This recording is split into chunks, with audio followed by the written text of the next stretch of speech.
Hello guys, luto tayo ng ating pagkain. Simpleng ulam natin ngayon guys. Dahil mag-iisa lang ako, kaya ito lang lutuin ko at saka yung 4 na pirasong paa ng manok guys. 4 na piraso lang kasi wala nang iba eh. Tapos itong gulay.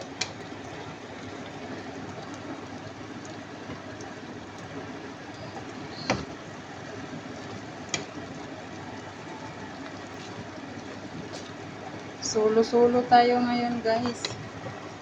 Magluto muna ako habang mamaya para diretso na maglinis. Hindi na magputol-putol yung trabaho. Sarap.